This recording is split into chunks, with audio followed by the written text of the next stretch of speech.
총선을 13일 남긴 오늘 새벽 0시를 기점으로 공식 선거운동이 시작됐습니다. 더불어민주당과 더불어시민당, 미래통합당과 미래한국당이 원팀 마케팅에 본격 돌입했습니다. 비례대표 정당 중 열린민주당이 첫 조사부터 두 자릿수의 지지율을 기록했습니다. 오늘부터 4.15 총선의 공식 선거운동이 시작됩니다. 저희가 총선까지 최대한 많은 당을 초대해서 정책 공약도 들어보고 후보들의 면면도 소개하고 궁금한 점들도 짚어보는 시간을 마련할 건데요. 오늘은 이번 총선의 가장 큰 특징이라고 할 수 있죠. 지역구에는 단 한 석도 내지 않는 비례 후보만을 낸 정당 3곳을 연결해 보려고 합니다. 미래한국당, 더불어시민당, 그리고 열린민주당 차례로 만날 텐데 먼저 미래한국당의 공동선대위원장인 윤주경 선대위원장을 연결해 보겠습니다. 윤주경 위원장은 윤봉길 의사의 장손녀로 자유한국당에 영입이 됐고 우여곡절 끝에 미래한국당 비례 1번이 됐죠. 만나봅니다. 윤주경 위원장님 안녕하세요. 네, 안녕하세요. 정당 투표 용지가 48.1cm라고 하는데 거기에 뭐 지역구 후보 상상도 할 수 없는 거죠. 그렇죠. 정말 보면은 이제 지역구 후보 내지 않는 비례 정당도 상당히 많은 거고 그런데 왜 미래한국당에 투표를 해야 하는가? 왜인가요? 네, 제가 3년 동안 이제 이 정권의 3년 동안 제가 피부로 느낀 것은 정말 국민들이 둘로 극렬하게 갈라져서 대립하고 있는 거고 경제는 정말 악화일로라는 것을 느낍니다. 그리고 또 이런 것을 야기시킨 것에 대해서 잘못은 결코 인정하지 않는 모습에서 오만하다는 생각을 또 지울 수가 없는데요. 오만하다. 네, 이런 상황에서 국민들이 하실 수 있는 일은 투표를 통해서 선거를 통해서 야당에 힘을 실어주는 것이라고 생각합니다. 네. 건강하고 튼튼한 야당이 견제를 함으로써 균형을 잡을 수 있는 것이고 이를 통해서 또 대한민국이 또 멋진 어떤 도약을 이루어낼 수 있다고 생각을 하고 있습니다. 그래서 그런 거에 있어서 이제 미래한국당을 선택해 주셨으면 좋겠는데 그렇다고 해서 이런 거에 대해서 미래한국당이 그냥 힘을 실어달라는 것은 아니고요. 네. 미래한국당부터 변화하도록 하겠습니다. 대한민국의 건전한 보수를 대변하는 정당이 되도록 하겠습니다. 대한민국의 네. 대한민국의 건전한 보수를 대표하는 당이 되겠다. 네. 예.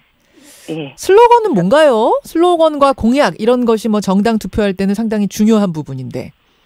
바꿔야 산다는 그런 슬로건을 갖고 있습니다. 바꿔야 산다. 네. 그 미래통합당 슬로건이 못 살겠다 갈아보자 이거잖아요. 비슷하네요. 네. 비슷하죠. 그래서 자매 정당이고 형제 정당이기도 합니다. 그래. 아니 그러면은 사실 이제 선거 끝나면 이 당은 없어지는 거죠? 미래한국당. 통합당으로 다 통합하시는 거죠? 목표는 그런 것을 알고 있습니다. 예. 아니 근데 혹시 한선교 전 대표가 그랬듯이 우리는 안 가겠습니다. 독립적으로 활동하겠습니다. 이럴 분은 안 계실까요? 제가 한 분 한 분 여쭤보지 않아서 모르겠지만은 그러진 않으시리라고 믿습니다. 그래요. 근데 지금 결과적으로는 민주당도 더불어시민당이라는 비례정당이 자매정당에 참여를 했습니다만 이렇게 연동형 비례제의 취지가 흐려진 첫 단추, 첫 계기는 미래한국당의 탄생 때문 아니냐 이런 비판이 있는데 거기에 대해서 어떻게 생각하세요?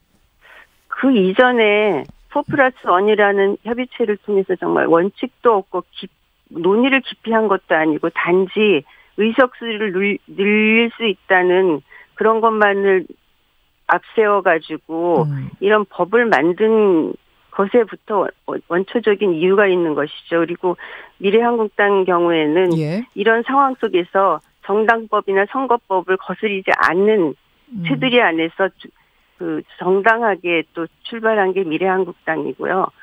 그런 거에 비해서 정말 이 미래한국당을 강하게 비판하면서 자신들은 절대로 당을 이런 비례용 정당을 만들지 않겠다고 그런 약속을 정의당이나 군소정당이 했음에도 불구하고 다시 비례정당을 창당했다는 것은 그것이야말로 꼼수가 아닌지 그런 생각을 하게 됩니다. 민주당이 오히려 더 꼼수인 거다? 애초에 연동형 비례대표제를 통과시키면 우리는 이렇게 할 거라고 얘기했었기 때문에 이것은 꼼수가 아니다. 아니 그리고 이렇게 될 걸 몰랐던 것도 아닌데 이미 벌어질 수밖에 없던 상황이었던 거죠, 처음부터. 알겠습니다.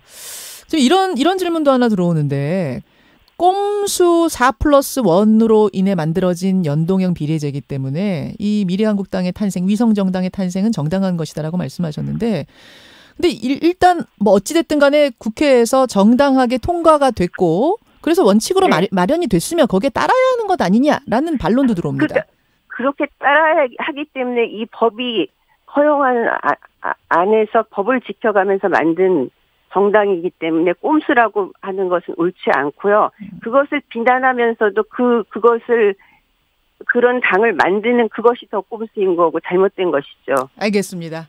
꼼수라는 비판에 대해서는 그것이 더 꼼수다. 우리는 어찌 보면 정당한 저항이다. 이런 말씀으로 들리네요. 네. 예. 근데 윤주경 위원장님. 네. 비례 1번이시고 지금 방송 인터뷰 얼마나 하셨어요? 좀 요 며칠 사이에 많이 했는데 저는 여전히 이 방송에 대해서는 아마추어를 벗어날 수가 없습니다. 조금 이제 목소리에 떨림도 느껴질 정도로 정치판에는 이제 처음 들어오시는 윤봉길 의사의 장손녀로 알려져 있던 독립기념관장 출신이신데 근데 들어오시면서도 되게 우여곡절이 많았어요. 비례 순번 뒷번 오다가 이건 안 된다 해서 다시 1번으로 옮겨지고 상처 안 받으셨나 궁금했어요. 상처는 워낙 많이 받고 커서요.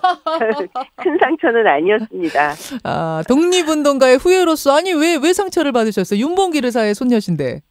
학교 다닐 때 친구가 자랑스럽게 엄마한테 얘가 누구 손녀래 하면은 어느 어머님은 저런 애랑 놀지 말래는 이런 말씀을 하셔가지고 그런 것들이 굉장히 상처였었죠. 그런데 이런 말들을 하는 게 진짜 죄송스럽기도 하고 그렇습니다. 무슨 말씀이신지 알겠습니다. 예, 독립운동가의 후예로 사는 게 사실은 우리가 자랑스러운 일이지 않느냐라고 하지만 자란 과정에서는 정말 여러모로 상처가 컸던 여기까지 오늘 말씀 듣도록 하지요. 윤주경 미래한국당 공동선대위원장 오늘 귀한 시간 고맙습니다. 네, 감사합니다. 김현정의 뉴스쇼는 청취자 여러분의 참여로 이루어집니다. 트위터, 페이스북, 레인보우 게시판, 그리고 단문 50원, 장문 100원의 유료 문자 샵 1212, 우물정 1212 통해 참여하실 수 있습니다. 김현정의 뉴스쇼 여러분과 함께 만듭니다.